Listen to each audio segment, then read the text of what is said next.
Call the meeting to order, please. At this time, I will do the roll call.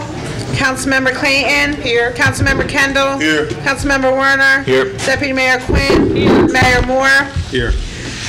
At this time, if everybody could rise for the silent prayer moment of reflection, please.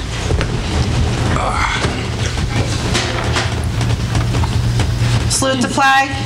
I pledge allegiance to the flag of the United States of America and to the republic for which it stands, one nation, under God, indivisible, with liberty and justice for all. As to comply with the Open Public Meetings Act, Chapter 231, Public Law 1975, adequate notice of this meeting has been provided in the following manner. The annual notice was forwarded to the Asbury Park Press, the Coaster, the Star Ledger on January 2nd, 2015, and posted on the bulletin board the same date. All notices were sent to the city clerk. We're going to go to workshop now. Yes. These are items that are for review from the workshop session on Monday night. Let me just, one quick thing. Tony Nuccio is not with us. Tony Nuccio is the proud grandfather of a new baby. Tony Nuccio was told an hour ago, go to the hospital and be with your family, and he said no. So he sat through the workshop session, and we said, Tony, if you don't go, we're going to fire you. And he said, well, I'm going to stay. So Tony wanted to stay. Jesse basically had to force him and twist his arm, but Tony did the right thing, is with his family, and congratulations to him and his family, and that's the only reason Tony's not here, and we literally had to force him to go. So, dedicated employee. Thank you, Kevin. A concern was expressed about weight of the door in the north end of the bathroom trailer, making it difficult to open. The beachfront supervisor has been requested to look into the matter. There was a concern expressed about the sidewalk on the north side of the Wonder Bar, and we are currently in the process of looking into the matter and hope to be able to report out on this next council meeting. We will be looking into the installation of crosswalks directly from pay stations across the street and opposite sides of the streets in the waterfront area or throughout the Central Business District. The question was asked regarding additional funds from HUD. These funds represent the redistribution of unused money from Westchester County, New York, and the city's unused 2013 project money. Kevin, I think it's hard for people to hear. Pardon me? I think it's hard for people to hear. Oh, I'm sorry. Is your mic on? My mic is on. Is this better? Yes. Where was I?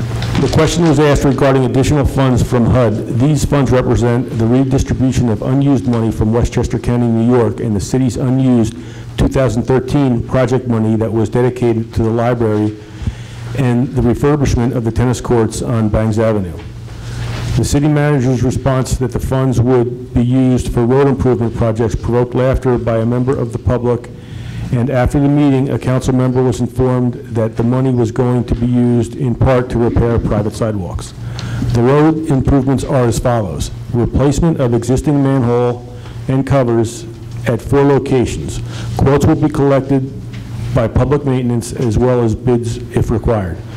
Paving of 3 alleyways and apron of an alleyway that has already been paved. It's a public alleyway. Concrete work will be done in-house by public maintenance. Paving will be done through a shared service agreement with Monmouth County. And that's all I have for follow-up. The next item would be matters from City Council. I don't have anything. No. Yes, I have a few. Mine are brief. You want me to go or you want to? Well, I was just going to give the council's, we did it Monday night. I'm just going to do it one more time tonight. Our sincerest condolences, Tony, to Mr. Hill's, Sergeant Hill's family. And That's what I was. Okay, so done. So go ahead. This past Saturday, Councilman Warner put on a beautiful surf lessons and family get together at the beach. And I told him personally that I didn't know anything about surfing until I went down to the beach. You did a fantastic job, and I just want to let you know that. Today and yesterday, I received a lot of telephone calls from the police, from Howell, Neptune, and another area. As you might know, we lost one of Asbury Park finest, and we buried them yesterday. And the people that was involved was Mayor Moore,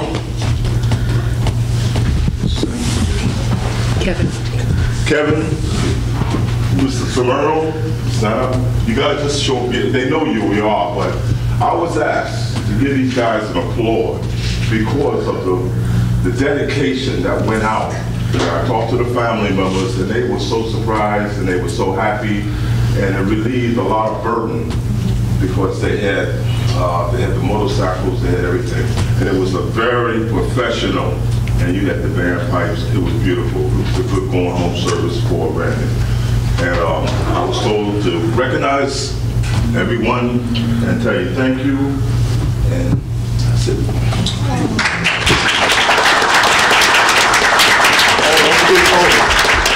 Our city manager also. Yvonne was there? Yvonne.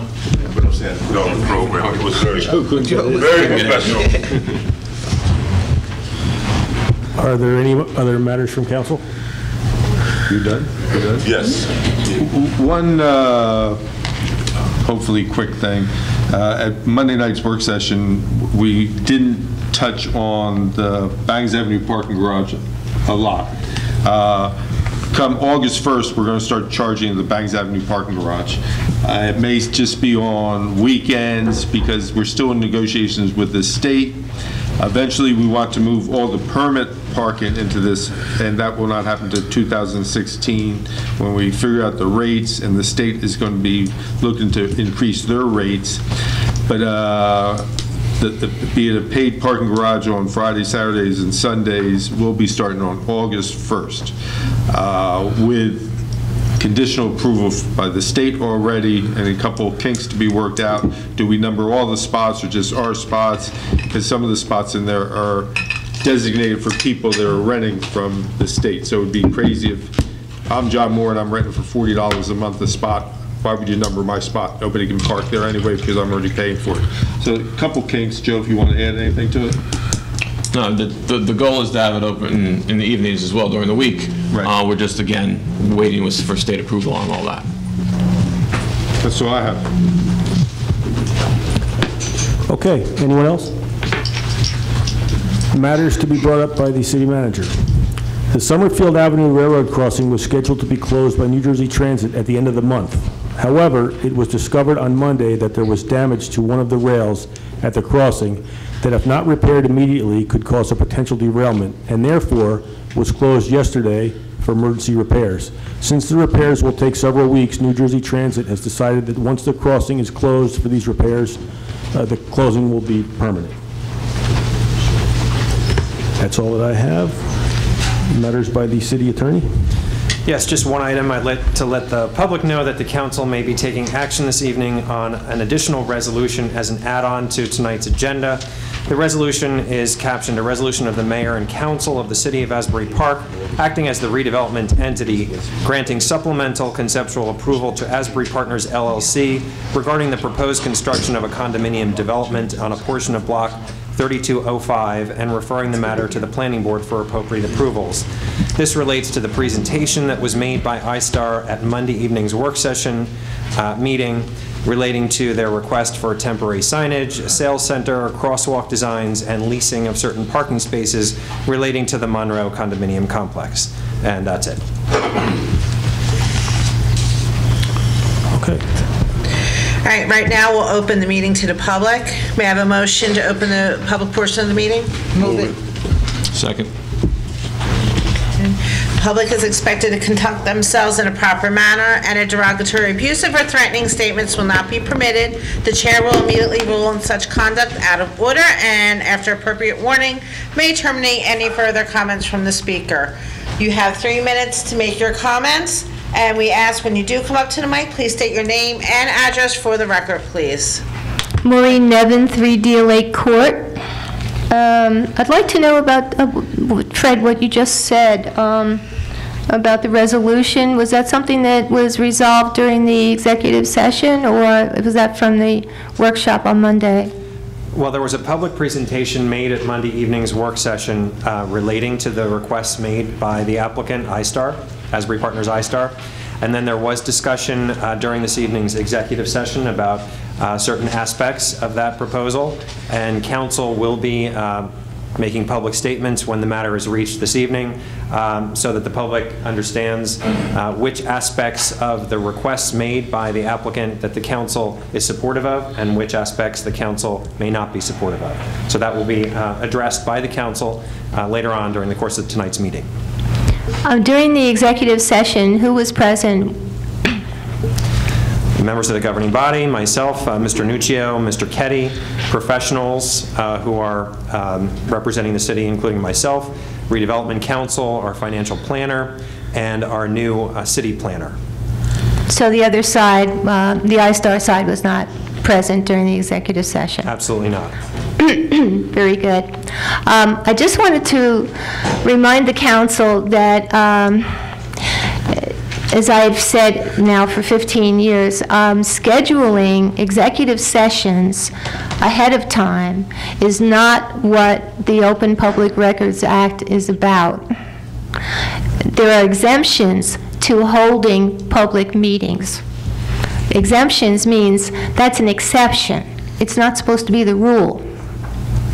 So when you plan on 2 hours worth of executive sessions, you're really defeating the spirit of transparency in government. And you're supposed to hold a public meeting, and you tell the public, we have to go into private session now to discuss this subject, which I agree with Fred that you are putting that on the agenda. However, I think it would be a lot easier for the public to determine whether or not it should have been discussed in private if you would explain how the public would be damaged in some way were it to be discussed in public. And with each occasion, with each instance, because that's the right of the public. Everything is supposed to be out in the public view, sunshine, not behind closed doors, unless it's a matter of personnel where you don't want your job situation to be discussed, and it's a privacy issue. If you're going to purchase some property, then contract negotiation, yes. And I'd be glad to explain more if you want. Thank you. Thank you.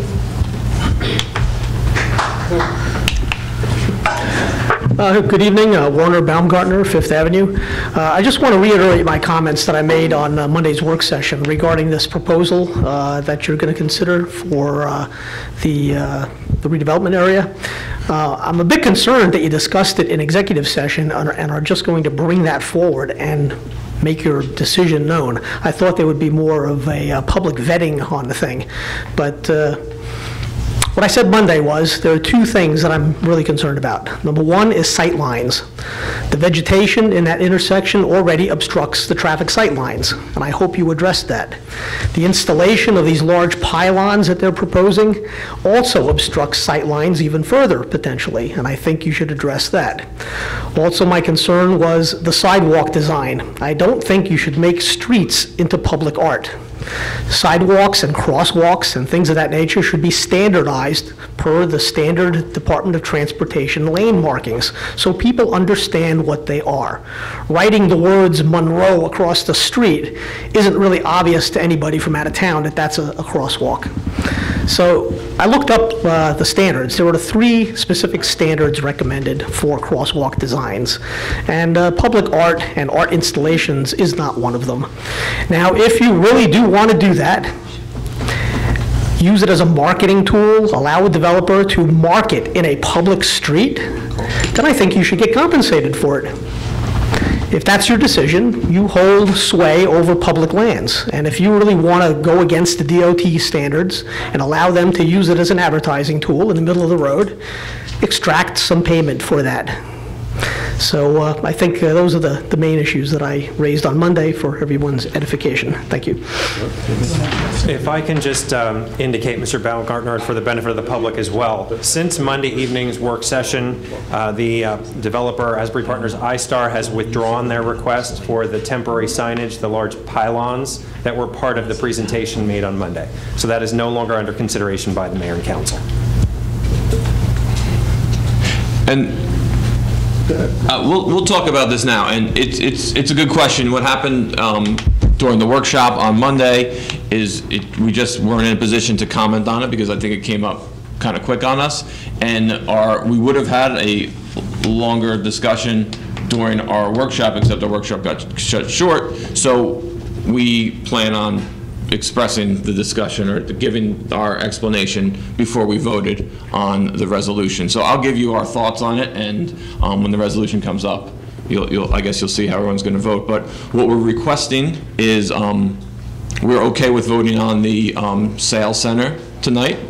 Everybody was okay with that. We're requesting, based on some of your concerns, Warner, and to table the issue of the crosswalks. We need some more time to think about it and research it, as you suggested. We have been advised that the pylon signs are in violation of the waterfront redevelopment area agreement, so that is being removed, and the council has significant concerns about setting a precedent of giving parking spaces to an entity for a period of time when we have a parking crisis, and we don't feel like it's something we want to open up as a precedent. So that's our thinking on those issues. The one thing that we will be moving forward with is the vote on the sales center tonight, and tabling the crosswalks. The other two are off the table. Rose? Yes, good evening. My name is Rose Foster Bledsoe. I just have one question. Is there any way that that we could have some of that money allocated towards the residents in reference to fixing up their housing, or, you know, just doing different things around the house that they need extra money for? What money are you talking about? Infrastructure. No, you say allocate the money. What money? The community development funds. Well, Lori can explain more of that. But yes, isn't there money for infrastructure? Can part of that money go for some of the residents to fix up their property? The community development funds, I think, are going for any infrastructure.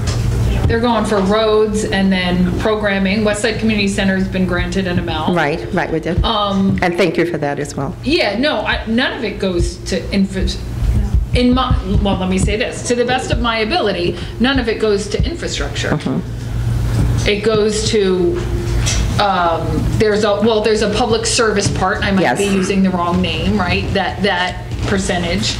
And then there's a percentage for the paving and some of the other stuff, but none of it goes to, are you asking? But even though it's going somewhere else other than infrastructure, is there any ways still part of that money could be allocated for some of the residents? Well, we have close to $2 million sitting in RCA money that is dedicated to fixing up houses that we're trying like heck to people to use, and we can't tap into that. And also, we do have the RCA program. That's what I just said. Okay, sorry. I was talking to Jesse. Right. I don't think we can just hand the CDBG money to residents, if that's what you're asking. Yes. I think that would violate the CDBG grant. That's my understanding of the grant. Somebody can correct me if I'm wrong. But there are other monies through the RCA program for residents to improve their homes. Okay. And that's really where to get out on the street, right? We don't have enough applicants. Yes. Excuse me? And there are additional monies that are available through the county that I've just become aware of. In addition to that, through the Quality of Life Committee, we are working with the Affordable Housing. Alliance and other agencies to put together a package where we're going to be going out and asking residents who needs help and what they need and see what we can do. And there are even contractors who are volunteering to do work. So there will be more information coming forward later. All right, I have a question. Who would be going out to ask the residents if they need assistance? We haven't finalized all the plans yet. Okay. But All right, thank have some you. input. We'd be willing to listen to what you have to say. Thank you. Thank you. Lori Ross, Westside Community Center. Just, I don't know if I have 30, okay. Lori Ross, Westside Community Center. Just to follow on what Ms. Rose is specifically talking about, she's talking about the Westchester County money that the city just had the hearing on last week, which I believe was articulated early in the meeting that it was in fact going for infrastructure improvements. The roads in specific areas were targeted. That's the money she was talking about. The question has come to us through numerous people, as well as through ourselves, is that the best way that those funds should be spent? Because, as we're all aware, the city spent a few years ago about $15 million in infrastructure improvements. About 7.4 went for the west side, 3.6 went to the east side, and with some soft cost, it was about $15 million, as well as the $58 million through the Environmental Infrastructure Trust that went for the waterfront redevelopment. So that's about, if I'm mistaken, minimally close to $75 million for infrastructure. And the reality is, as I have said many times, that the community development block grant funds are the most flexible funds. So example, when I worked for the city, what we did was we leveraged that money and filled in gaps. For example, the HELP program, the homeowners emergency loan program, which was a forgivable loan. You have folks that were either ineligible for RCA and would get a HELP to assist with a major system, or it would be additional gap funding because the jobs were much more than what the RCA allowed. So the question is, could those funds, instead of being spent on infrastructure, which that's actually what it is, road improvements, could that be spent in a broader way to help a broader level of the community residents? The other issue is that, or I guess the other question was, who makes a decision on how that's spent? Is the council engaged with the community, or is the council involved in the decision on how those funds are spent? Because again, the CDBG funds open up a wonderful opportunity for the council to set the policy on how those funds are spent, working with the community. So to Councilwoman Clayton's point about the quality of life group, that will be a wonderful way, because you know what, there's some folks that won't be eligible for RCA, won't be eligible for other programs, and the community development block grant funds are very flexible.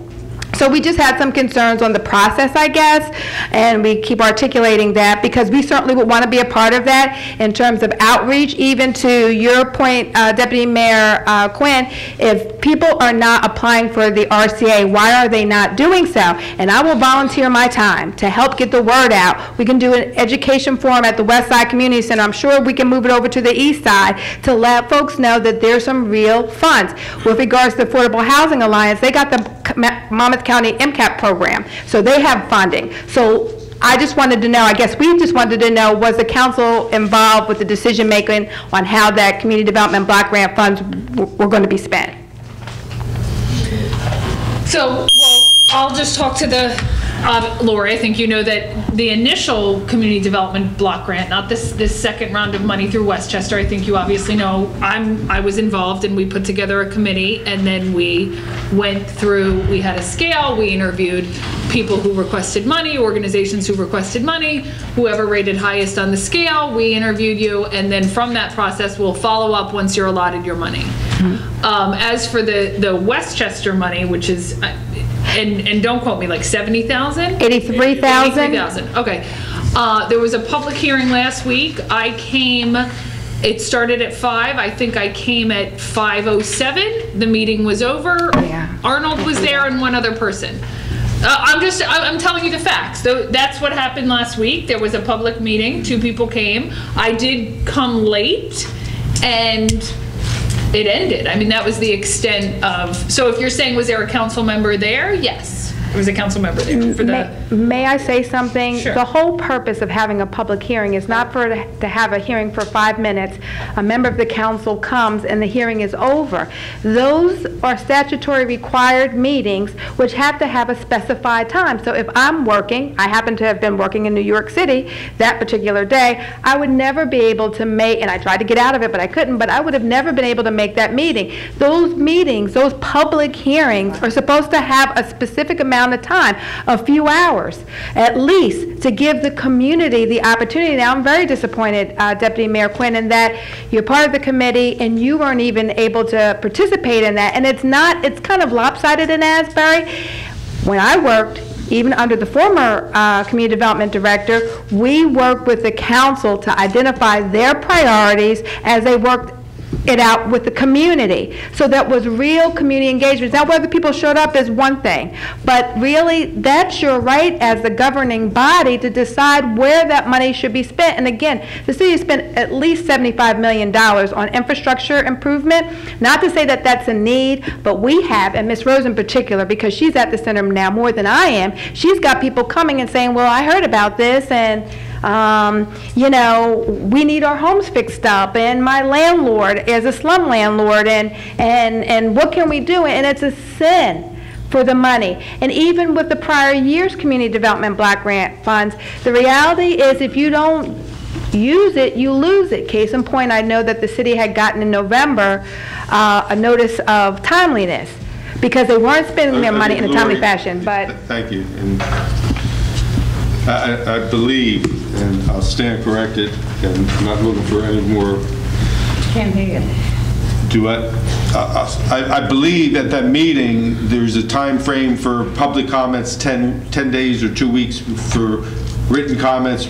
So July 30th is your last time to give comments. So comments can still be made. It's not a done deal. Comments can be made. Okay, next.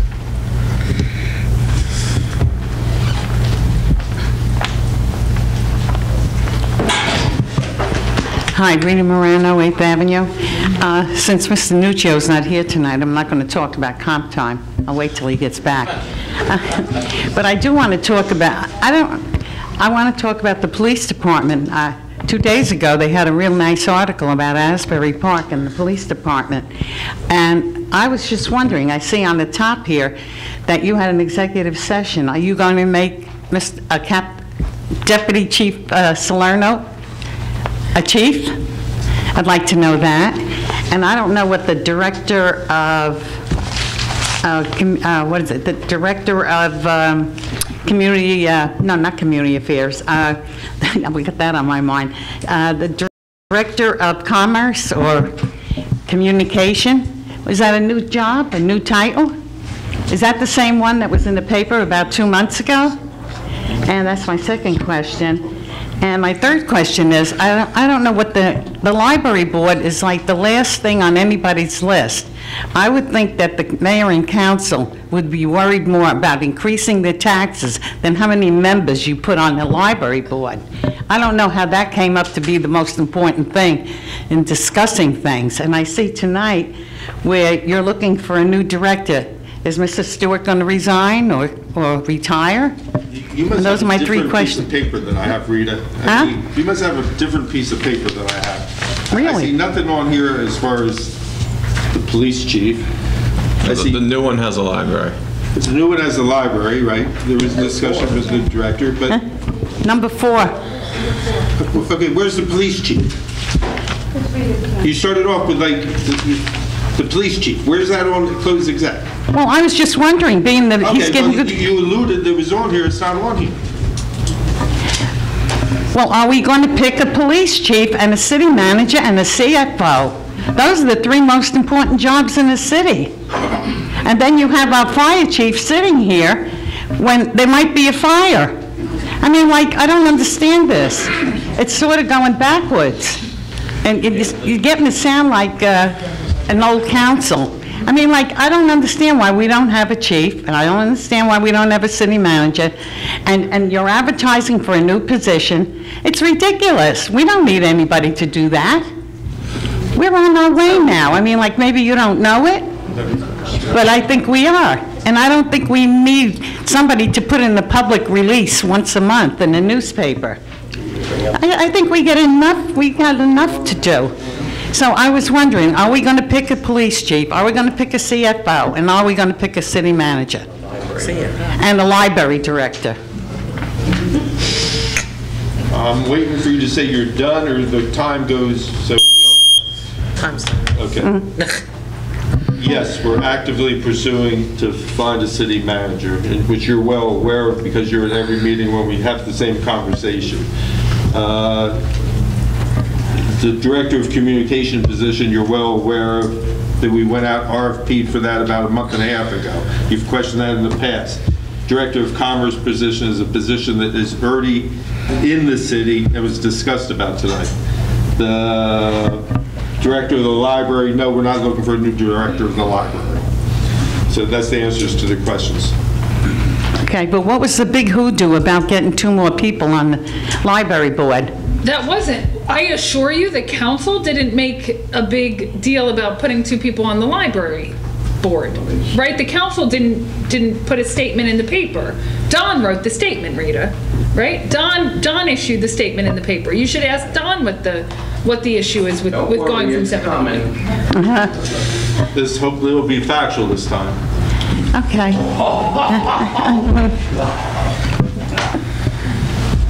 Go ahead, Don. No, let her go. Good evening. Regina Flimlin, 506 8th Avenue. Good evening, Council. So enjoying the beach, lovely. So enjoying the city. It's wonderful, transformation. Kudos to the hard work that everybody's been doing. Just a few things I've noticed. So I usually go up to the 7th Avenue beach with my husband around 2 o'clock when we finish work. And it seems that the air conditioning units in the bathrooms, even though the bathrooms are closed, stay on at night. So I think you should know that. Also, the garbage truck on Sunday that's up by, like, next to Surfers Beach in that lot up there, we took a nice bike run about maybe around 7 o'clock at night. It was running, but there was nobody there. And then we came back around 8:15, and it was still running, and nobody was there. So the garbage truck kind of just sits there running. And it's a city one, not Delisa? I think it's a city one. It had your little logo on it. Yeah. And I also wanted to comment on how courteous the garbage men are. I just, like, really find them to be a joy. And I'm truly enjoying my experience in the city. And there's just one other thing. I live over on 8th off of Grand, and it seems that the trees still are struggling, and I mentioned it to Joe about a year ago. I don't know if maybe there's some kind of leak in the ground there, or maybe, I don't know, different ideas were proposed, but I was told that they check into it, and this is about a year ago, and I don't think anybody's really checked into it. So it's like Grand Avenue and 8th, and Grand if you're going both south and north. The trees really struggle there. They are saplings, they start to grow, they look great, and within like 2 or 3 years, they're usually dead. And it's an ongoing issue because I've been in town for over 10 years, so I've kind of noticed it ongoing. But otherwise, great job. And hey, I've applied for everything, and I don't qualify. Excuse me, I don't qualify. So if there's something that I might qualify for, let me know. Randy Raccoon's hanging out in my house right now, and there's a lot going on there. Thank you. Thanks, Reggie. Real quick, with the, what weekend was that with the truck? Was it like 2 weekends ago? I think it was last weekend. Last weekend? Yeah, this past weekend. Okay. We got a complaint about 2 weekends ago about it, and... Oh, I had no idea. Number one, it's against the law. Yeah, to leave any vehicle idling. Right. So we said stop it. Number two, you leave the keys in it, somebody's going to steal it on us. So it's not too smart. So, right. Kevin, well, I know it's an environmental thing to leave a truck idling. Right, I'm just curious, we had a complaint 2 weekends ago, and if it's doing it this weekend again, after we follow up on it, I just can't imagine that that's still happening. No, so we'll check on that, make sure that if Hopefully it was the same complaint. And Tom heard you about the trees, so I'm sure he'll... Yeah, I'll look into that, Reggie. Good. Follow up with that at the staff meeting. Excuse me. Tom Pavinsky, 1607 Emery Street, Asbury Park. I'm here actually to announce something that's going to be happening shortly in the city. And I think something that many of you are probably interested in, and I'm offering an opportunity for lots of you to get involved in it. As you know, we have a garden outside here, the community garden, much of which goes to the hungry people here in Asbury Park. We take it to the senior center to give it to the seniors. We also will have tables out here on Saturday to give food to anyone who needs it. That's a very small thing that we're able to do. But fortunately, just recently, Trinity Church hired a young man. His name is Derek Minnow Bloom, and he is going to be the Anti-Hunger Coalition manager. He's doing the logistics from Trinity, but what he's really doing is trying to start a coalition here in Asbury Park that will involve residents, businesses, all the churches, any group who's interested in trying to develop an anti-hunger coalition. And the way we could use the help from the council is by finding places within the city, empty lots, places that are no one's building on them, but are still going to stay vacant for years to come, to be using them as farms, and to use volunteers from the city to actually create farms, grow produce, and to give it to the poor. It's a terribly important project because we have a lot of people who do not have enough food. Early in the morning when we're out there watering or weeding or doing what we're ever doing, there are so many people who pass by and who, aside from saying thank you, say, how can I get some of that food? Unfortunately, you'll notice there's a fence around it this year because for the last 3 years we had to. It was just being torn apart by everybody. They just wanted so much, they just took it all. And as a result, we had to put the fence around it, but we're going to give the vegetables away anyway. We had to create some kind of governance, and so people are respecting that, and we'll be able to help more people with it. But in any event, this Anti-Hunger Coalition is going to be meeting in August on the 19th at the Mercy Center at 2 o'clock in the afternoon. Anyone and everyone is invited. If you're willing to participate, if you're willing to volunteer, if you're looking for some way to get involved in the city, just because you have the extra time, this might be something that really is perfect for you to get involved in. And lastly, we'll look at the trees, Reggie. I was just going to say, we'll look at the trees. On 8th Yes. My guess is, Reggie, they're probably not being watered enough, and they probably need those watering bags attached to them. Okay, good. And thank you, Tom. And that just reminds me, at our most recent Recreation Commission meeting, we're starting a pilot program with Interfaith at their urban gardening center, and we're going to be running with the master gardeners. They're going to be doing a trip with the recreation program. I think they had like a group of 30 or 40 kids was going to go out to Freehold to look at the gardens out at Freehold, get the kids excited about gardening, and then do the last 3 weeks of August at the Interfaith Farms. So it would be fantastic to coordinate next year if this pilot program takes off to try to get more kids in the community involved in those other spots. So just sparked in my head. Thanks. Can I ask a question? No, sir. Okay. Where would we be here then?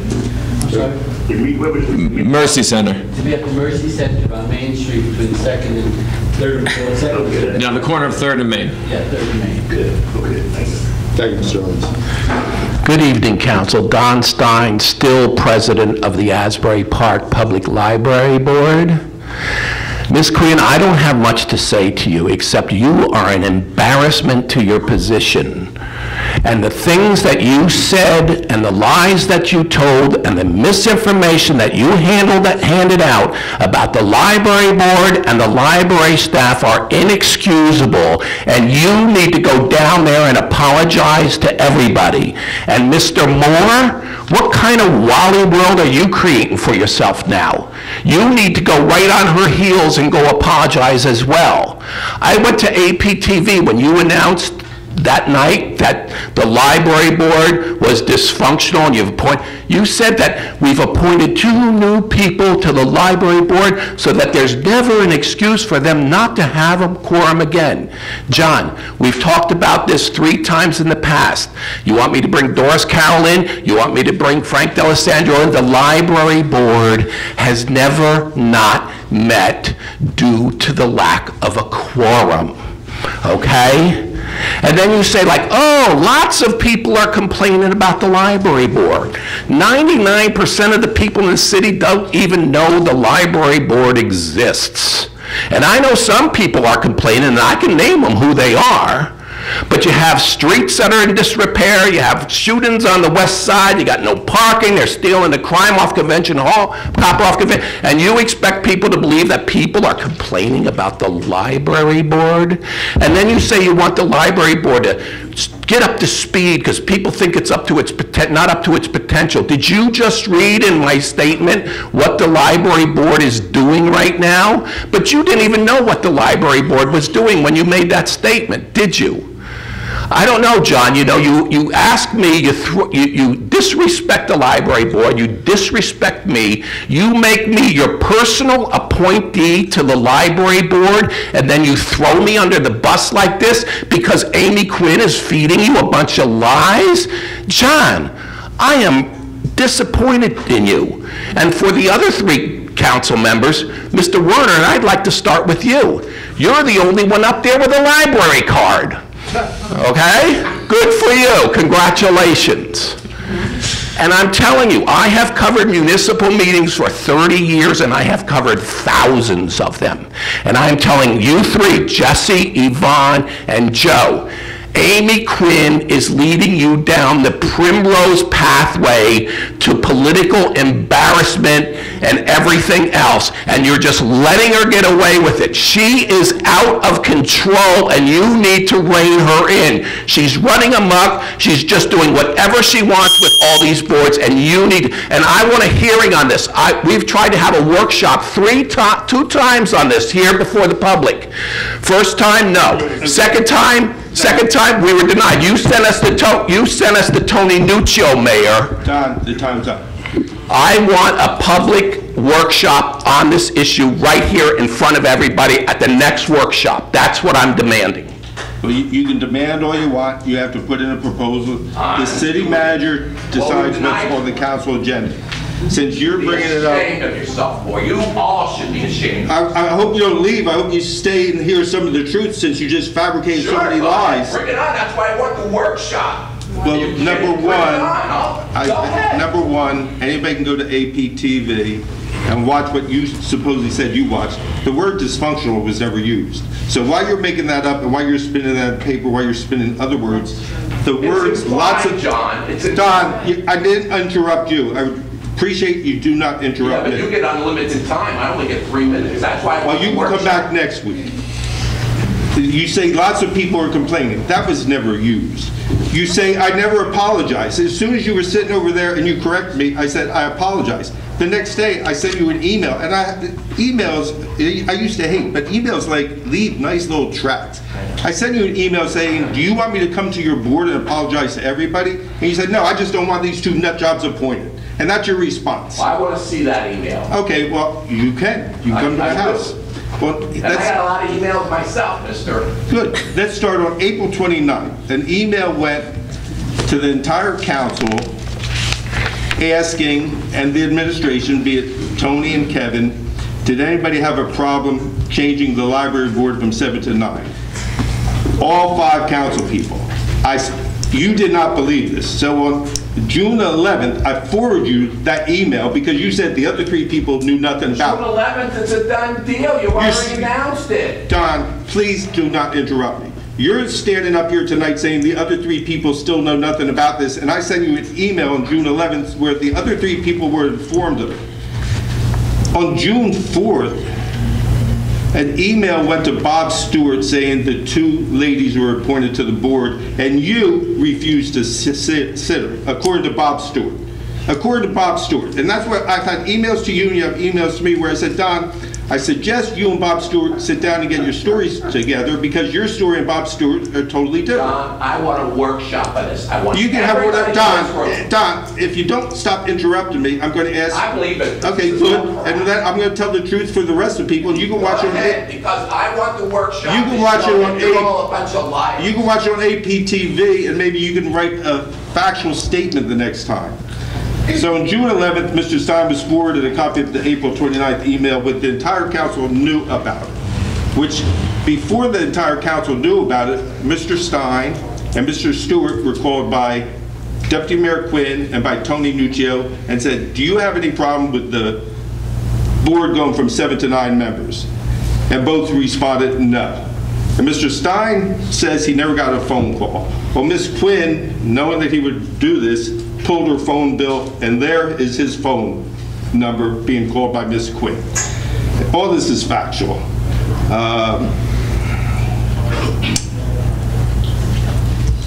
It goes on, the first meeting, the 2 appointees weren't seated. The second meeting, again, Mr. Stein refused to let the 2 appointees be sat at the meeting, even though an email was sent to Bob Stewart from the city clerk saying the 2 people were appointed with their dates, with their names, and when their terms were up. With it marked high priority. And the last sentence was, Mr. Stewart, if you need any other information or any other forms, please let us know and you'll get that. We got no response, so we just assumed everything was fine. Life would go on, the library board would go on, everybody would work together. And that's all we want to happen. The library board working together. Again, the meeting comes up on a Friday, June 26th, and again, they're not seated. After they got an email, so then I sent a letter on City of Asbury Park Stationery, again, saying they were selected, they were seated as per state law. Again, Mr. Stein will not accept it. On June 17th, Don Stein, Bob Stewart, and the young lady's name I always forget, Bob Stewart's assistant, met with Tony Nuccio, Kevin Keddy, did invite me to try to work this out. And they said, we don't give a damn, we want Moore to rescind his appointments. And Moore had already told Don 20 times, Don, I'm not going to rescind the appointments. If there's a problem down the road, we'll revisit this. But as much as I assumed, and I was the one who said, there was not meetings because of a lack of quorum. I said that. As soon as I was corrected, I apologized. As soon as Don went off, I said, Don, I'll write a letter to the entire board and apologize. No, I don't want these nut jobs on the board. So it was more personal than what happened. And again, I have emails to all this effect. And then as far as I said I wouldn't count the words, well I did, I was stupid enough to count the words. And it's twice the amount in the Declaration of Independence. But for him to say that the board had no official word or documentation about anybody being seated to the board, not only no official word, but totally kept in the dark through the entire process. Now, he wrote this on July the 15th or whatever last week was, which he admits he was at the May 13th meeting when it happened, the May 27th meeting, the June whatever meeting, when the May meeting when he refused to let the 2 ladies be seated, the May 26th meeting when he refused to let the 2 ladies be seated and say that they were kept in the dark about it, the June 17th meeting where he demanded I rescind my appointments. So for him to say he had no knowledge and they were kept in the dark is just totally like baffling to me, and that's why I say it's a selective memory. Again, it came up during the codification process that the library board could be increased from 7 to 9. Not because of the change of government, it's just like back whenever the library board was formed, it could have been 9 back then, but for some reason it was 7. We had many applications for people that wanted to be involved in the library board. Why not? How tough is it in this town to get volunteers to do anything? So we appointed 2 volunteers that wanted to be on the library board. And now we're getting taken to task because there are 2 people he does not want. Well, guess what? It's not his decision. It's not the board's decision. It would be like saying the planning board, if we appointed somebody to the planning board and they come back and say, well, we don't want Jesse being on the planning board because we don't like him. Well, that's not the way this government works. Sorry, Don. I'm glad he says he's still my friend. As I said in my brief rebuttal in the Sun, I'm glad he's my friend, because if he was my enemy, I imagine what he would write. Just because, and again, I hate to go through this. Rita's right. This should not be a top priority. Don, this should not be a top priority. The library board should be very functional. Nobody ever used the word dysfunctional. For him to keep on saying that, he's a liar. He's a liar. Go to APTV. I dare anybody to find that word. Go to APTV where he says lots of people are complaining. Never said. Go to his tirade of 2,072 words. Half it taken out of content, half it twisted, half it turned, and just to his benefit. Why he does not like these two people, I don't know. I don't care. They were legally appointed. They're going to be seated one day. The meetings keep on getting canceled. He sent in his letter of resignation as of August 1st. He's still the president. I wish he would rescind his letter of resignation and move forward. He refuses to. We want to move forward. I'm sorry I took so much of your time, but sometimes I just cannot sit up here and be bashed. I was bashed in the newspaper. Amy was bashed in the newspaper over something that the library board is very important. And anybody, he's right, I do not have the library card. My wife and my daughter do, and my daughter grew up in that library. And one of the reasons my daughter is a straight A student is because of that library. So there's nobody been more supportive in Asbury Park of that library than the Moore family. Mr. Stein forgets to mention it's no big deal. He lives in Wanamassa. And people said to me, why did you even appoint him to begin with? Because I thought he was doing a good job. So, and he does not have to live in Asbury Park to be on the library board. So there's a lot of things Don does have selective memory about. I hope Don does get over this. I hope we really are true friends. That's all I have to say. Thank you, and forgive me for going on so long. And half the stuff I have written down because I knew that he would do something like this after his letter of selective memory, and I apologize. And if anybody wants, I've talked to the papers, and I've told people, I'm not going to circulate these emails. But if somebody wants to come to my house and read them, you can come to my house and read them. And I'd leave that to anybody out there in the audience. Next. Well, I'm going to say, I'm going to say two things about the appointments that were made to the library by the entire council. Janet Torsney is the director of the Bradley Beach Library and did the little libraries in Bradley Beach years before Asbury did them. She also does a mobile unit, meaning she has people ride a bike around Bradley Beach, register people all over town who can't get to the library, and then once a week a bike goes through town with library books. She's brilliant and smart, and we should be thanking her profusely for agreeing to be on the library board. The second person who was appointed to the library board is Anita Weiner. So every time you see a little library throughout this city, by Kula Cafe, by Westside Community Center, by Langosta Lounge, you can thank Anita Weiner, who built and made all of those libraries come about and ensures that all the books are in them. So she's also a retired school teacher. So the two extremely qualified Asbury Park tax-paying residents that we appointed to the library board, he has decided he doesn't want.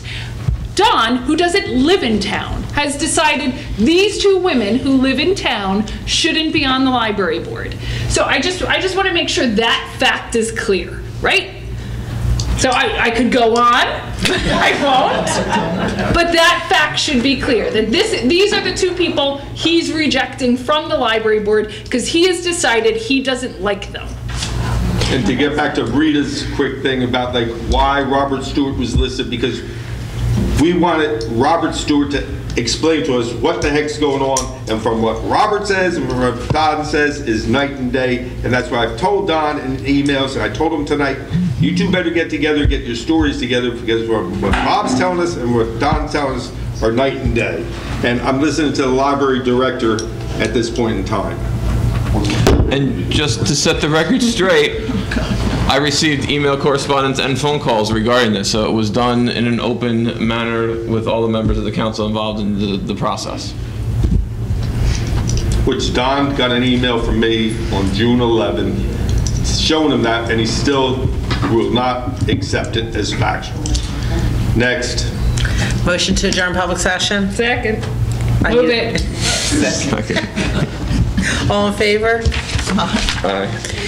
All right, we're going to move on to the acceptance of minutes. We have minutes tonight, February 11, 2015, regular meeting, June 22nd, 2015, workshop meeting, June 24, 2015, executive session meeting, June 24, 2015, regular meeting, July 6, 2015, workshop meeting, July 8, 2015, executive session meeting, and finally, July 8, 2015, regular meeting. Can I have a motion to accept these minutes? Move it. Second. Councilmember Clayton? Yes. Councilmember Kendall? Yes. Councilmember Warner? Yes. Deputy Mayor Quinn? Yes. Mayor Moore? Yes. Consent agenda. All matters listed in the consent agenda are presented collectively to the City Council and will be considered for approval with one vote. These matters are considered to be routine in nature and there will be no individual discussion on these items. If discussion is desired by one or more council members as to any particular items, then said items shall be removed from the consent agenda and considered separately. Tonight on the consent agenda is 2015-276, approving special events, wedding applications as presented on July 20th, 2015. Resolution 2015-277, approving social affairs permit for the Asbury Park Chamber of Commerce for an event on September 11th through September 13, 2015. And Resolution 2015-278, approving petition to extend licensed premises for the Stone Pony Liquor License, LLC, for an event on September 19th. Can I have a motion, please? Move it. Second.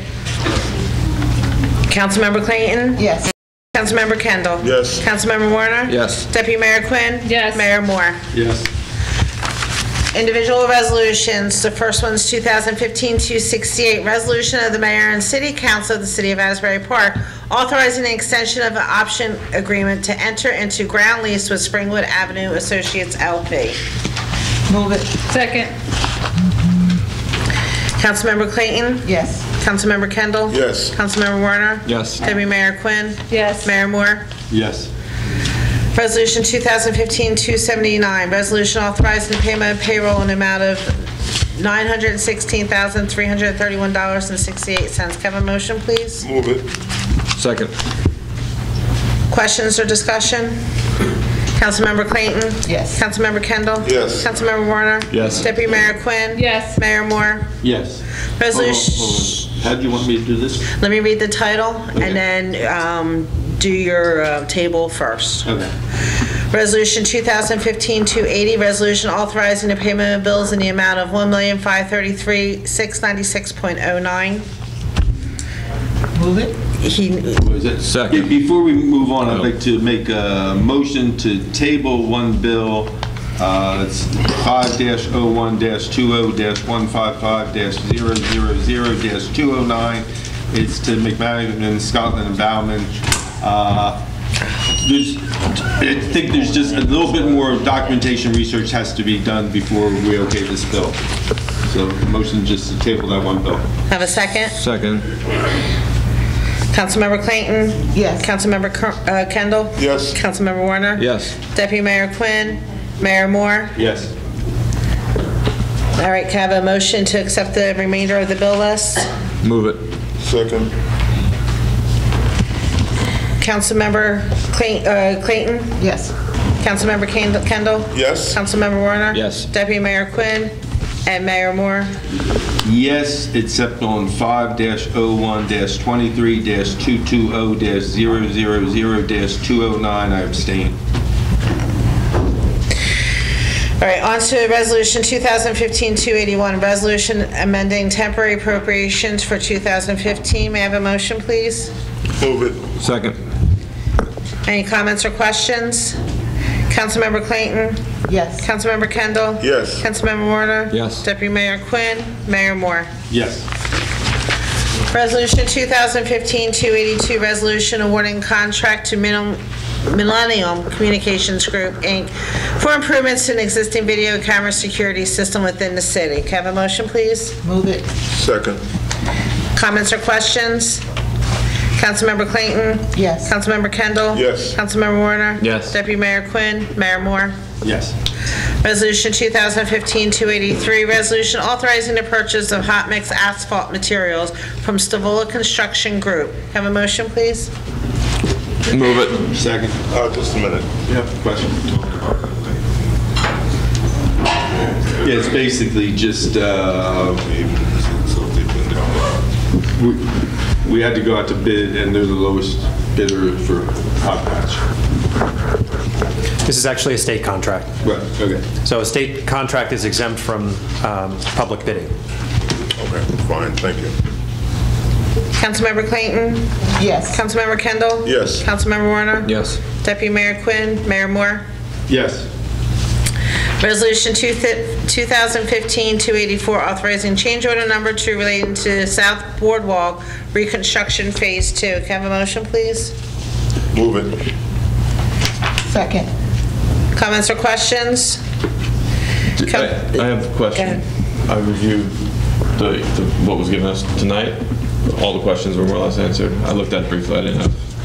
Yes. Councilmember Clayton? Yes. Councilmember Kendall? Yes. Councilmember Warner? Yes. Deputy Mayor Quinn? Mayor Moore? Yes. Resolution 2015-285, award a contract for regional contribution agreement project 126 DeWitt Avenue. Kenneth, my motion, please. Move it. Second.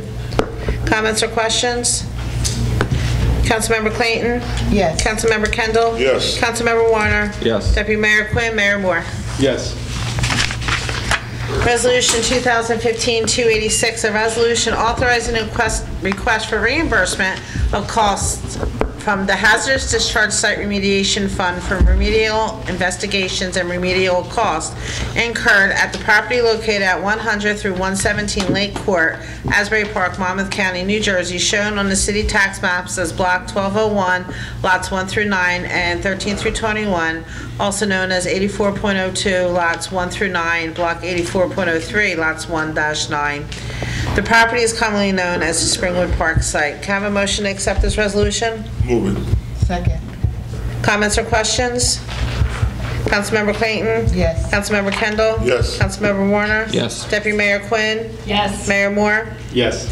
Resolution 2015-287, resolution authorizing the City of Asbury Park to participate in an intra-county mutual and assistant aid and assistant agreements with participating units in the County of Monmouth. Can I have a motion to accept the resolution?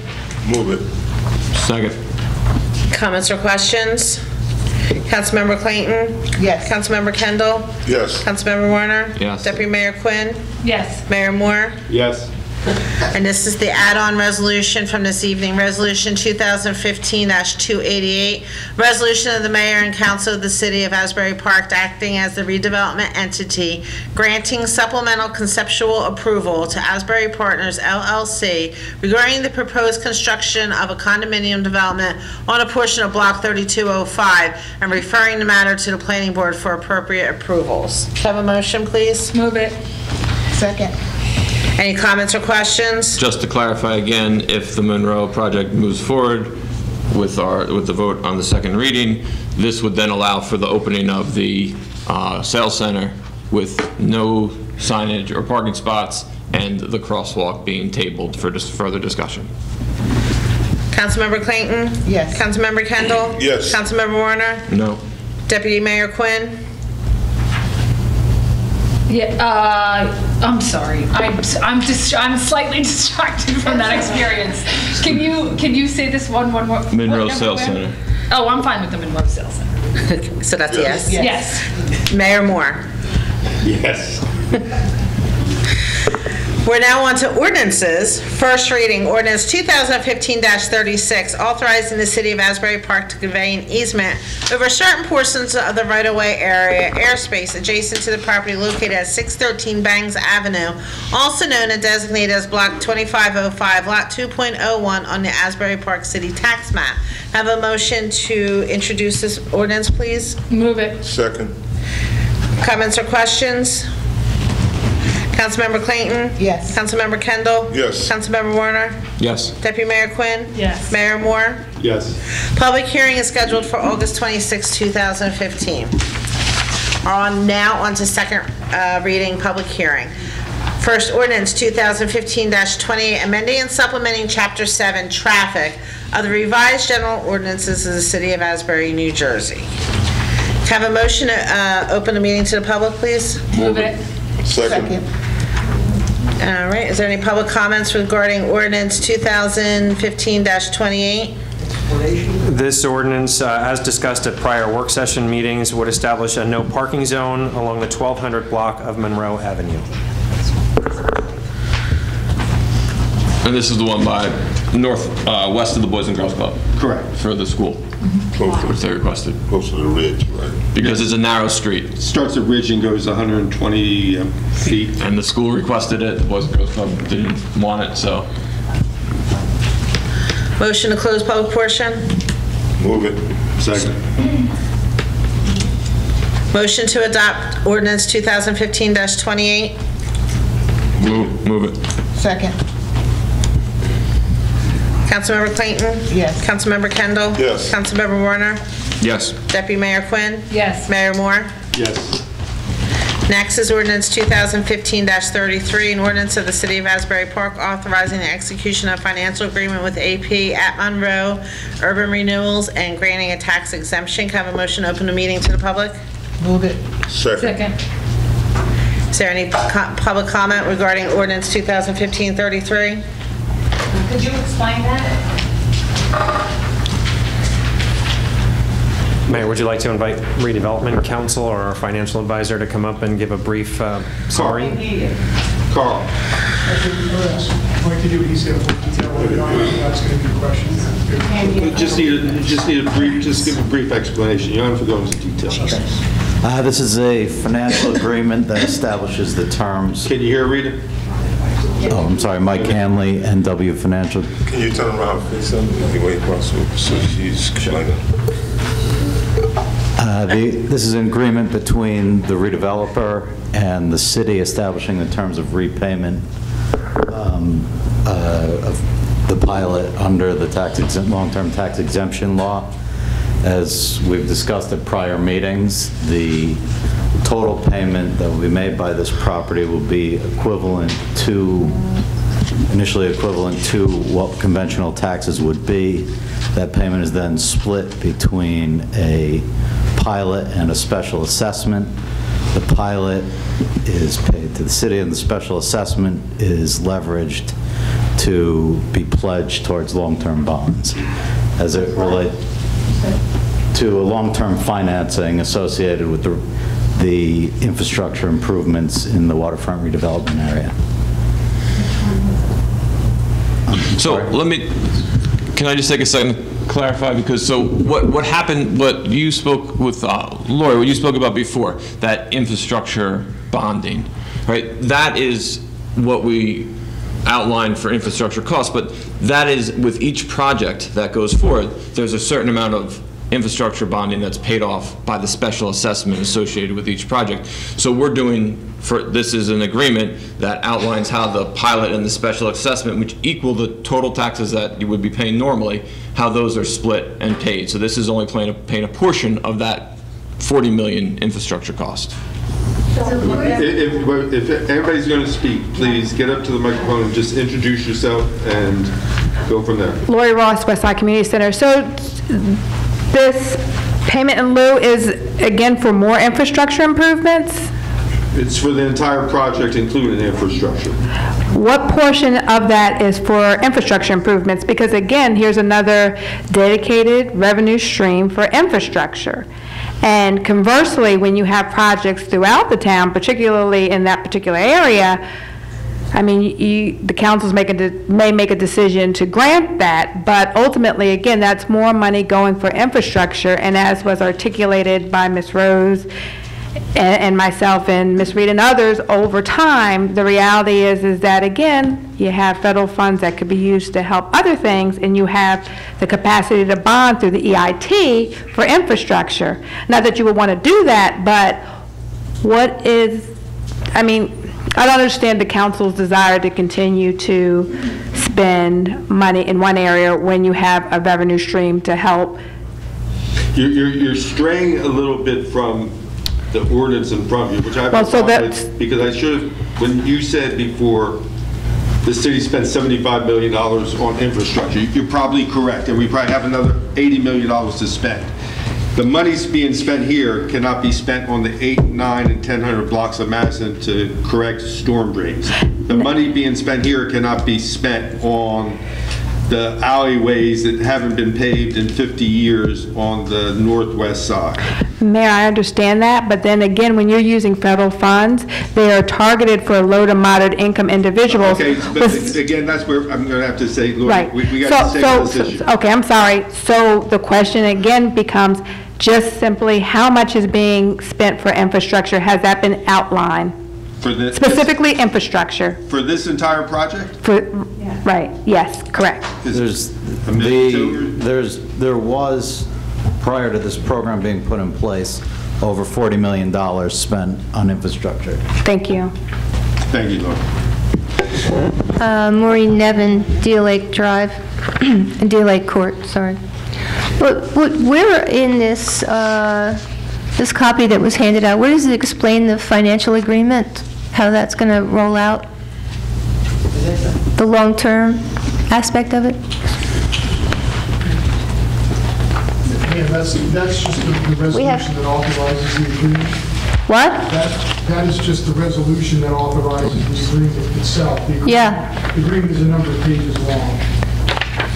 So I think what don't we need she's that in asking order to? is a question like, It's on file in the clerk's office. okay, but we can basically answer it. Correct me, Maureen, and if you need more, I think what she's asking is like, and I'm making this simple. What are they paying now, and what are they going to be paying next year? Okay. And what are they going to be paying every year after that, as far as like taxes? Will that help? Part of the question? Yeah, well, he started to explain the split, right? Right. With, between what they would be paying versus what they're paying until the 53 million, or is it the $40 million of the 53 million is paid back? But we're just looking at this project right now, and I'm going to be off a couple dollars. I don't have. Right now, this piece of property is generating the city $20,000 in taxes. When it's built, it'll be generating the city $250,000. Correct me? You guys are the financial. Yeah, the total payments of the residents based on the projected sale prices will be about $420,000. Of that, about $250,000 is what will come into the municipal coffers, which is equal to the percentage that the city would receive if the project was paying conventional taxes. Additionally, on an ongoing basis, the percentage increase in the city's tax rate will be applied to that amount. So the residents of these units will continue paying the amount that the city would receive on their conventional taxes. The increment, which in this case is about $150,000, is going to be utilized to issue long-term bonds that pay for infrastructure improvements in the waterfront redevelopment area. More bonds? They're not more bonds. They are not more than have been authorized. This is the implementation of the initial authorization. Just to clarify, these bonds are not paid by the city. They're paid through the assessment on the property of the city. Yeah. In response to the other woman's question is, this is not money that the city is paying for these bonds. This is a kind of a pass-through. They're issued by the city, but they're secured by the property. Right. So, for example, if we wanted to take money under an EIT grant and pave a street, that would all be out of city tax dollars. This is not related to city tax. Right, this is separate, right, yeah. No, but what I want to get to is the initial amount was 53 million. That was the bond ordinance that we passed already, I thought. There was an amount authorized, but those bonds have not been issued. Oh, okay. So there was like $1,050,000 that was issued 2 years ago. This will likely cause the issuance of another 1.2 million. Another what? 1.2 million. Yeah, the way the special assessment So works. this is for another 1.2 of the 53 million. Correct. Okay. Right. And each one comes up And this is, I was... As the, I know, as each development is, I thought when they did the Vive and they did it originally, it was done. No. The 53 million was bonded for and it was all going. It's not like that. No. There's the authorization to do the 40 million and the 53 they million. would draw down But then as they build. each project has a certain number that it can pull based upon the current taxes on what the price will be of the sale. Yeah. And then that's what goes into for the bonding, right? That's Yeah. what's going to pay the bond for the 30 years. So this is a 30-year. Correct. Maureen, when we do the first reading, if you want the financial agreement, she could just come to the clerk and get access to that. Okay.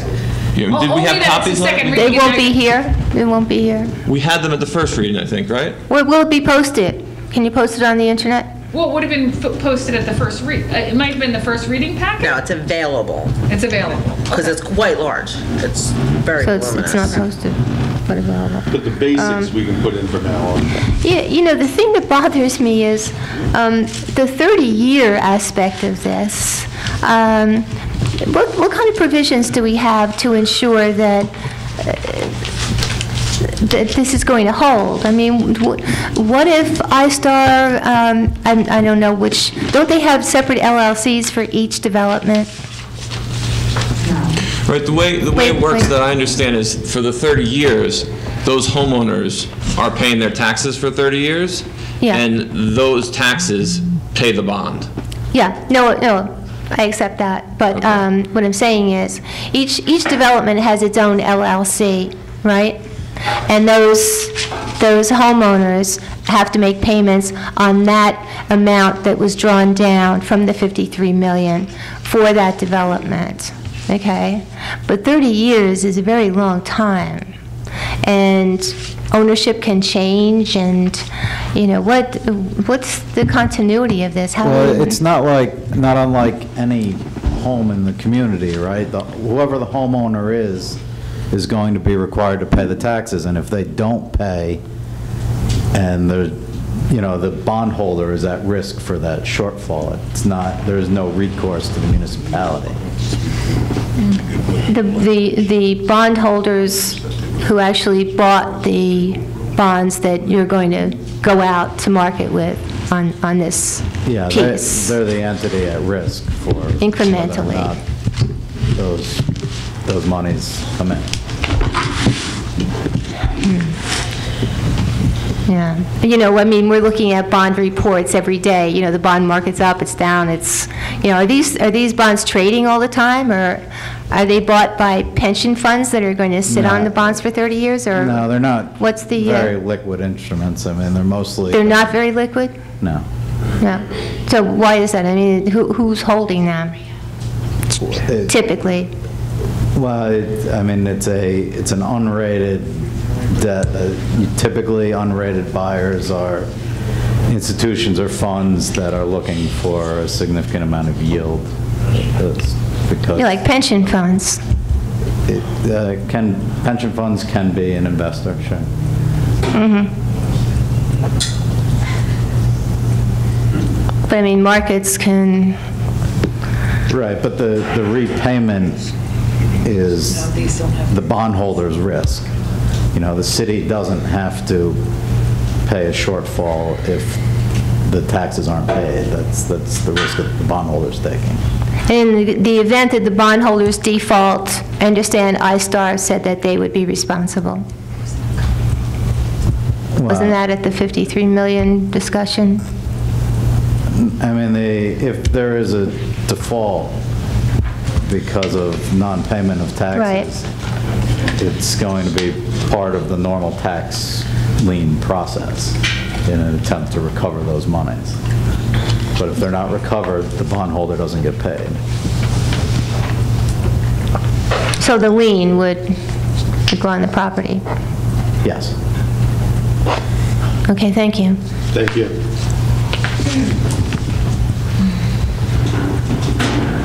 Hello, Warner Baumgartner, Fifth Avenue. I'm almost embarrassed to come up here. My head is spinning too. I'm with you, Deputy Mayor Quinn. It's quite a night. Usually I'm not easily confused, but this one's got me a little bit concerned, so I'm going to just tell you what I think this is, and then you tell me if I'm right or wrong, okay? It's a tax agreement where part of the tax revenue makes the city whole as if it were collecting a regular tax bill. The rest of the money goes to, now here's where I'm not quite sure, it either goes to pay the existing infrastructure that's already been spent, or it's going to buy new money to do ongoing infrastructure. So which is it? It is new. Okay, all right. Thank you. Thank you, Warren.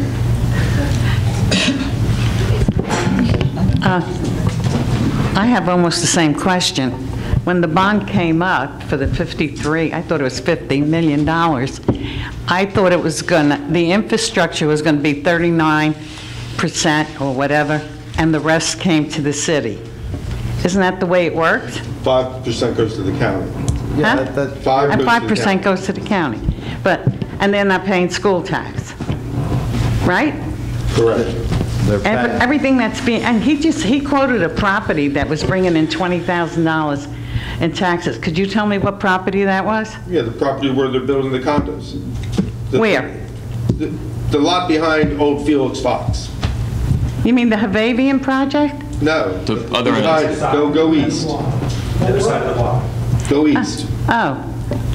Well, it was only paying $20,000 because you knocked it down. There was something there. We've lost over $2 million in ratables because you just knocked the buildings down. When everything was there, it was not paying close to $250,000. There was a building on 8th Avenue that was paying $65,000 in taxes. I'm not talking about 8th Avenue, I'm talking about this block. Well, I'm just saying, and there's a reason why that number was so low, $20,000.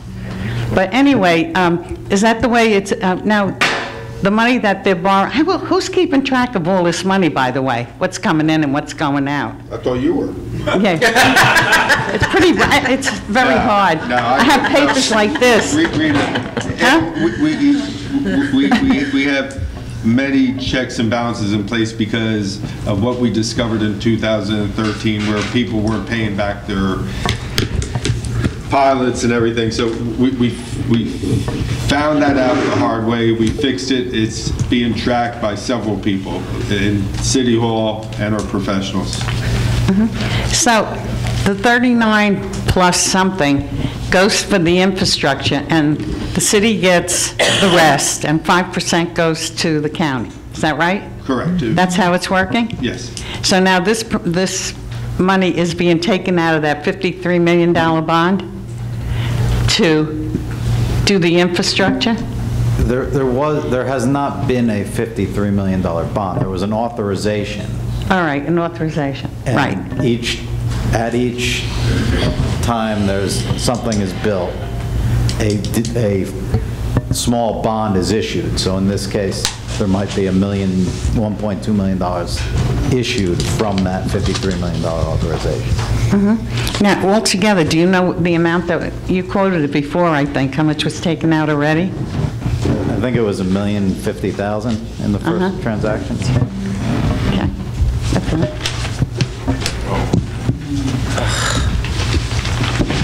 Hello, Mayor and Council, Jerry Scriano, Long Branch. What I think was supposed to be asked was, they used the money to pay for the bond, and they don't pay school taxes. What happens when we don't get extraordinary aid from the state to cover the school bill when we become a more self-sufficient city in 10 or 15, 20 years? Right, so I can answer that one because that was my question, and I spoke to people, business administrators from the school district, and my feelings are a little bit hurt because I went through all of this last week, or last meeting. I had 2 pages of notes, and I guess nobody was listening. So the school's budget is like 60 or 70 million, right? It's a big budget. I thought it was like 84 million. But yeah, it's big, right? I don't have the exact number. I had it in my old notes. And the portion that comes from the municipality is a small portion of their budget. The biggest piece of their budget comes from state aid. So these pilots are like a drop in the lack of money coming from these few projects is so minuscule. And you remember, Jerry, I kicked and screamed a couple years back about this. It's so minuscule that it doesn't even, it's like if the state aid goes away, this money would do nothing. This is a little tiny bit of money compared to the 40 million we get from the state for the school district. If that state money goes away, it changes the game completely in these former Abbott districts, right? And I work in Neptune, so I work in one of those districts. The game is completely changed. And whatever happens here doesn't have any impact in a meaningful way on that question. Because I asked that question specifically. But I interpret it a different way. The way I read the data is, if you steal from Peter, Paul still has to pay. So that means the beachfront community laughs at the rest of the 2/3 of the town to pick up the school taxes when the Abbott money's gone. And that's not looking for the future. That's basically saying, don't worry, we'll tax the poor people right out of town. That's what it's gonna translate to. Right, you're correct in that the burden of the tax for the schools will continue to come from the existing taxpayers. However, the existing taxpayers will be getting, and I'm voting no on this, so I'm just explaining, the existing taxpayers will be getting the $250,000 injection, which will more than compensate for whatever would have been paid by those people to share the tax burden on for the school. No, I still think we're reading from two different books. I'm saying if we don't have state aid for the school system... Game's over then, Jerry. No, yes, because we are going to be a self-sufficient town someday. And the way it is... Sorry, Jerry. No, but if the money, like I keep saying, if you keep taking from Peter, Paul has to make up the difference. That means the poor people will be taxed out of town. And is that the plan then? But that's what it looks like if you keep doing these bonds and taking money from one system to substitute another. And I'm not sure exactly the lawyer way to say it, but from my point of view is, if you don't pay now, and they change the system, the other people pick up the tab, and that has happened in the past. That's all I'm saying. If we have to pay the full freight for our school system, they're taxing everybody out of town, Jerry. No, then, yeah, No, but the new people, everybody's going but the new people in the pilot program get to stay a little bit longer. I'm saying we have approximately an $80 million budget, and 40 or 50 of it comes from the state. But if we have 17,000 households and they're going to build out 3,600, that's still a big number. I'm sorry, my number, I don't know how the numbers, I don't spend the time on it. I'm not educated like the lawyer on how to talk fast, but I know there's something wrong. Thank you.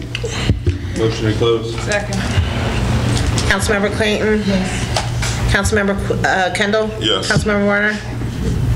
This is a close, yes. To close. Deputy Mayor Quinn? Yes. Mayor Moore? Yes. Motion to adopt ordinance 2015-33? Move it. Second. I'm going to make a comment. I'm just going to have to read my 2 pages of notes again since everybody didn't listen. Are you serious, Joe? I'm just kidding. Relax. It was a joke. My God. A little bit of sense of humor. Come on. I can do it in 2 sentences for those people who stick around. And I do want to give an explanation because I am voting no. And the reason I'm voting no is not because of what I kicked and screamed about before with the schools. I think the special assessment actually is appropriate because it does take care of the infrastructure and we get our full taxes. I don't think it's equitable. So the way this is set up is that if everything goes forward as is, iStar, after the judge's arbitration decision, will be putting no money into the infrastructure bucket. It will all be paid for by the future taxpayers. And that's not the way that was written. And it was not my interpretation of the judge's decision that the burden should be completely put on the future taxpayers. So what I'm advocating for is a shift where there would be maybe a 70% pilot that would give us that extra money, Jerry, Rita, everyone else, and then a 30% special assessment. The 10% that's missing from the special assessment, in my opinion, could be made up by the developer as a shared burden, which the judge requested, the abbreviated version. Any other comments or questions? Okay, this is roll call, right. Roll call for the adoption of 2015-33. Councilmember Clayton? Yes. Councilmember Kendall? Yes. Councilmember Talk Warner. to me about it later. No. Deputy Mayor Quinn? No. And Mayor Moore? Yes. Oh, wait a minute, doesn't that need 5 votes? No. No. The ordinance is adopted. It doesn't require anything more than a majority. On to ordinance 2015-34, authorizing the city of Asbury Park to accept the conveyance of an easement on, over, under, and across certain portion of property located at 205-209 Bond Street, also known as and designated as Block 2402, Lot 5.01 in the city of Asbury Park. Can I have a motion to open this to the public, please? Move it. Second. All in favor? Aye. Is there any public comment regarding this? And this, Mayor and Council, members of the public, relates to a drainage pipe that has been in existence for many years underneath the subject property. There was an application made to the planning board, at which time it was ascertained that the city did not have an easement relating to making any repairs or maintenance of this drainage pipe that's been in existence, and the board requested that the council consider accepting an easement so that the city could undertake any repairs or maintenance that the city deems necessary. We're not under any affirmative obligation to do anything, and everything is at the cost and expense of the property owner. And that's all I have to say. Okay, thank you. Warner Baumgartner, as you know, easements and rights-of-way is one of my favorite topics. I just want to clarify in my mind here where we're talking about on Bond Street. The way I read this appears to be the alleyway that goes to the rear stage entrance of the Savoy Theater. Is that correct? Yes. Okay. Is this private property? So this is not a city paper street or a paper alleyway or anything of that nature. It's effectively private property. Up to the boundary of where the Kinmonth Savoy property starts? Yes. Rita says yes. Can I get an answer on this? I have a map here. I'd be happy to. Oh, I'd love to see the map. Let me look at the map. Public comments. Thank you, Rita.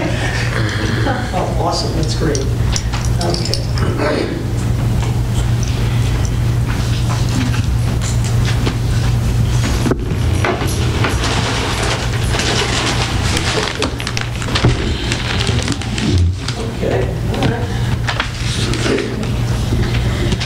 That's very interesting. I've always been under the interpretation that that alleyway was an existing easement or paper street. It appears to be, in fact, a buildable private lot. So that raises a big question in my mind. I understand the need for conveying this easement to the city to do repairs, and I completely agree that you should accept this. But what it also raises is the issue of the future development of the Savoy and Kinmonth building. This is the emergency fire exit and stage entrance to the theater itself. And is there a prohibition to build in this alleyway? It appears to be private property. If there's no document on record that conveys this as a permanent easement to the Savoy Kinmonth use, or prevents this alleyway from being infilled with a building, we've got problems, because there's no other way to get to the back of the Savoy Theater. I know it has nothing to do with this particular document, but I just raised that issue. Somebody should think about this and do some research, find out if there's access granted through that alleyway to service the theater. Chief Keddy is here, something he should be concerned about, obviously. You want me to comment on that? I asked that same question a while back, and specifically, if you go to the rear of that property and you notice the Savoy Theater, the fire escape is missing. I noticed when it became more of my responsibility, I went around, I did a survey on all the fire escapes in town, and that was a major concern of mine.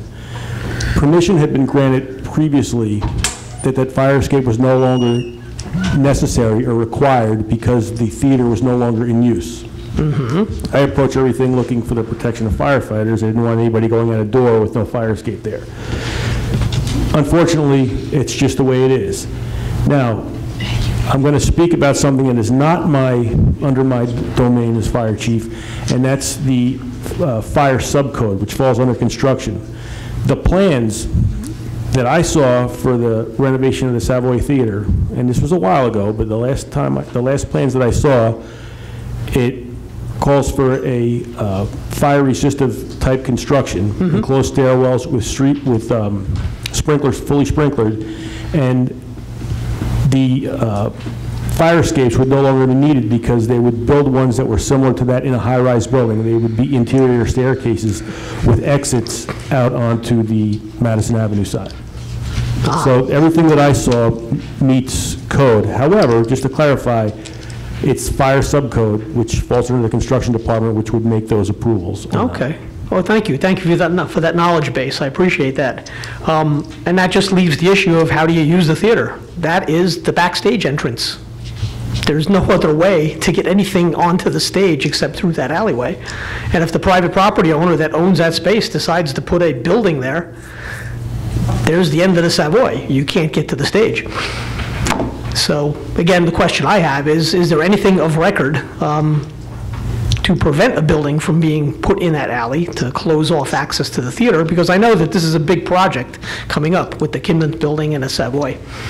So, anyway, I think you should vote on this and look into the issue that I'm bringing up. Thank you.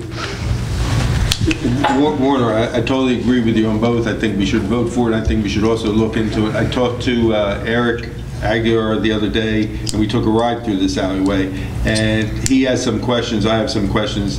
He's going to be looking into it. Kevin, talked to him also about his concerns. I'm not sure if it's a right-of-way. I'm not sure if it's a Bradley deed where there are no more Bradley heirs. I don't know what it is. I know what it's showing there, but there's other people saying other things.